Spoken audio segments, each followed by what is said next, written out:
बिस्मिल्लाहिर्रहमानिर्रहीम। दुनिया भर से देखने वाले नाजरीन को अस्सलामु अलैकुम वरहमतुल्लाह। नाजरीन, ईरान इसराइल के दरमियान जो जंग थी, अमेरिका ने गुज़िश्ता रात उसमें एंट्री मार दी, जिसमें इसराइल में तो रात के 2:30 बजे का टाइम था तकरीबन, और अमेरिका में दिन का टाइम था। अमेरिका ने जो कि अपनी सेक्रेटरी से उसने ऐलान करवाया था, डोनाल्ड ट्रंप ने, कि 15 दिन तक कम अज़ कम अमेरिका कोई एक्शन नहीं लेगा और जंग में शामिल होने का या ना होने का ऐलान नहीं करेगा। 15 दिन तक वो कोई भी एक्शन नहीं लेगा। एक तरफ तो उन्होंने ये गेम खेली, दुनिया को ये दिखाया, और दूसरी तरफ गुज़िश्ता रात डोनाल्ड ट्रंप ने खुद अटैक जो करवाया ईरान पे, जिसकी मॉनिटरिंग, वो मॉनिटरिंग रूम उन्होंने बाकायदा बना हुआ है एक, उसमें पूरी अपनी टीम को साथ बिठा के, नायब सदर को भी बिठा के खुद मॉनिटर करते रहे वो उस हमले को, जो B-2 तैयारों से अमेरिका ने करवाया, जो दुनिया में किसी और मुल्क के पास नहीं है। वो तैयारे B-2 तैयारों के ज़रिए वो हमला करवाया, जिसमें सबसे दुनिया का ख़तरनाक तरीन और सबसे ज़्यादा वज़नी जो बारूद वाला जो बम उन्होंने इस्तेमाल किया, 30 टन का, 30 टन वज़न है उसका, जो सबसे ज़्यादा वज़नी बताया जा रहा है। 30 टन के वो जो बम उन्होंने गिराए ईरान की 3 एटमी तनसीबात पर। जी हाँ, आप ठीक सुन रहे हैं। ईरान के जो एटमी तनसीबात हैं, जो बड़े 3 एटमी तनसीबात जो ज़ेरे ज़मीन थे, ज़ेरे ज़मीन जो ईरान ने बनाए हुए थे, वहाँ पे अमेरिका ने गई रात, गुज़िश्ता रात अटैक करवाया और उनको तबाह कर दिया, डिस्ट्रॉयड कर दिया, बर्बाद कर दिया। अमेरिकन मीडिया और इस अटैक के बाद अमेरिकन सदर डोनाल्ड ट्रंप जो मीडिया पे आया, आके उन्होंने खुद मुख्तसर सा जो बयान जारी किया, उन्होंने कहा कि हमने ईरान पे मैंने अटैक करवाया और उनके एटमी तनसीबात को हमने मुकम्मल तबाह कर दिया, ख़त्म कर दिया है, और मुख्तलिफ दीगर उनकी जो अहम जगह हैं हमने उनको टारगेट किया हुआ है, लेकिन हम तब तक वहाँ पे नहीं अटैक करेंगे अगर ईरान अब कोई अटैक नहीं करता। यानी अगर ईरान हार मान लेता है तो ये मामला यहाँ पे ख़त्म हो जाएगा। लेकिन ईरानी मीडिया ने जो बयान दिया है, ईरान के सुप्रीम लीडर जो हैं, उन्होंने बयान दिया है कि जंग तो अब शुरू हुई है। जैसे कहते हैं ना, अभी तो पार्टी शुरू हुई है, उन्होंने कहा जंग अब शुरू हुई है। ईरान ने मुकम्मल रिटेलिएट करने का ऐलान किया है, और एटमी तनसीबात जिसको अमेरिका कह रहा है कि मुकम्मल हमने तबाह कर दिया, जिसकी फुटेज भी आ रही हैं, चल रही हैं, तो ईरानी मीडिया का दावा ये करना है कि हमने अपने जो केमियाई हमारे वहाँ पे जितने भी हथियार थे, एटम बम्स के हवाले से जितना भी मवाद था हमारे पास, तो वो तमाम चीज़ें हमने शिफ्ट कर दी थी किसी और महफूज मकामात पे, किसी और महफूज मकाम पे हमने वो शिफ्ट कर दी थी। वहाँ पे कुछ भी नहीं था जहाँ पे अमेरिका ने बम गिराए, उससे हमें कुछ भी नुकसान नहीं हुआ। अब इंतहाई शर्मनाक, इंतहाई शेमफुल पोजीशन और सिचुएशन, सूरत हाल आप इसको कह दें, वो इस्लामी ममालिकों के लिए है, जितने भी इस्लामी ममालिक हैं, इंक्लूडिंग पाकिस्तान। कल गुज़िश्ता एक दिन पहले की, कल की बात है, OIC का इजलास हुआ, जिसमें तमाम इस्लामी ममालिक के सरबराहान शामिल थे।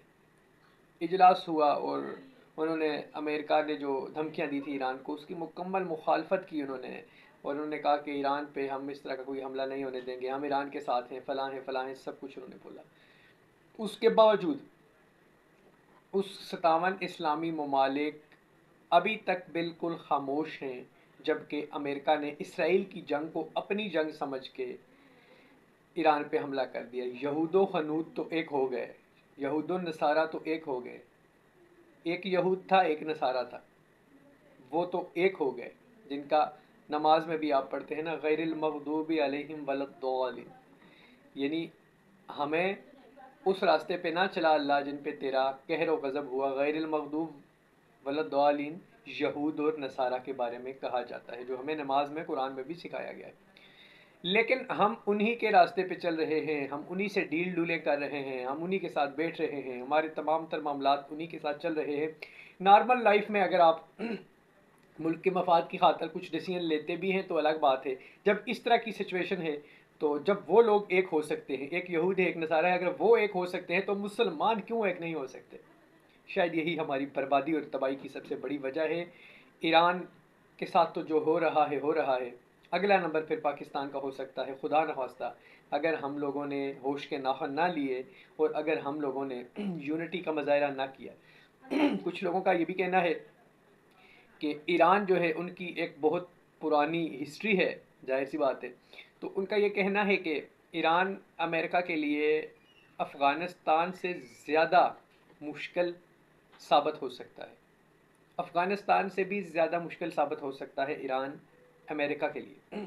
अब ईरान ने भी हमला करने का, अटैक करने का ऐलान किया है और उन्होंने बोला हम तो बदला लेंगे।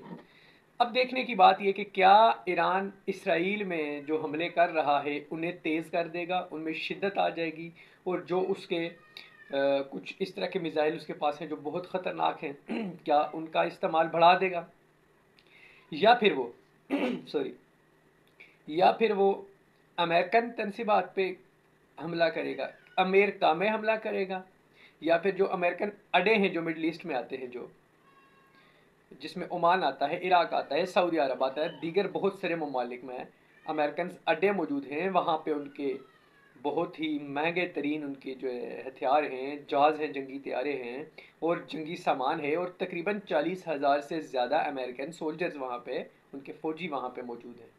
क्या ईरान उन पे अटैक करेगा? क्या ईरान इसराइल पे जो हमले कर रहा है उनमें शिद्दत लाएगा, तेज़ी लाएगा, या फिर डायरेक्ट अमेरिका को ही निशाना बनाने की कोशिश करेगा? ये तो एक तरफ आ गया मामला। पाकिस्तान क्या करेगा, किसी को कख नहीं पता इस बारे में अभी तक कि पाकिस्तान क्या एक्शन लेने जा रहा है। पाकिस्तान ने तो नोबेल प्राइज़ के लिए डोनाल्ड ट्रंप को सिलेक्ट किया था, कि उन्होंने तो बाकायदा ऐलान कर दिया था कि नोबेल पीस प्राइज़ दिया जाएगा डोनाल्ड ट्रंप को, वो अमन के दाई हैं। वही गुज़िश्ता रात अटैक करने के बाद खुद आके प्रेस कॉन्फ्रेंस करके बताते हैं कि मैंने हमला किया। यानी कहाँ के पीस प्राइज़, पीस कहाँ से, आपने अमन कहाँ पे लाया? आपने तो खुद जंग में, दूसरों की जंग में कूद के तो आपने दुनिया का अमन ख़राब किया, स्पेशली मिडल ईस्ट का अमन ख़राब किया आपने। आप कैसे डिज़र्व करते हैं कि आपको नोबेल पीस प्राइज़ दिया जाए? और ये पाकिस्तानी हुकूमत किस बेस पे उन्हें नोबेल पीस प्राइज़ देने जा रही है? खुदारा पाकिस्तान की इमेज को मज़ीद ख़राब ना करें। और चाइना और रूस ने जो ऐलानात किए थे, या चाइना ने पिछले दिनों उनका ऐलान चल रहा था कि ईरान पे अमेरिका का हमला करना चाइना पे हमला तस्वर किया जाएगा। अब क्या रिएक्शन आता है? क्या ये जंग अब ख़त्म हो जाएगी, कोई डायलॉग की तरफ जाएंगे, जिसकी बिल्कुल इम्कानात नज़र नहीं आते। ईरान सरेंडर करने को तैयार नहीं है, दीगर ममालिक चाइना, रूस वगैरह अब क्या एक्शन लेंगे? क्या अमेरिका पे अटैक करेंगे, इसराइल पे अटैक करेंगे, या ईरान को मजबूत करने की कोशिश करेंगे, उन्हें जंगी साजो सामान मुहैया करने की कोशिश करेंगे? और सबसे ज़्यादा जिस चीज़ का हमें इंतज़ार रहेगा कि इस्लामी ममालिक क्या करेंगे, उनमें से भी ख़ास तौर पे पाकिस्तान क्या करेगा, हमें शिद्दत से इस चीज़ का इंतज़ार है। तो लम्हा बलम्हा हम आपको आगाह रखे हुए हैं, जो नई डेवलपमेंट होती है हम आपसे शेयर करेंगे। चैनल को लाजमी सब्सक्राइब, लाइक और शेयर करें। Thank you so much.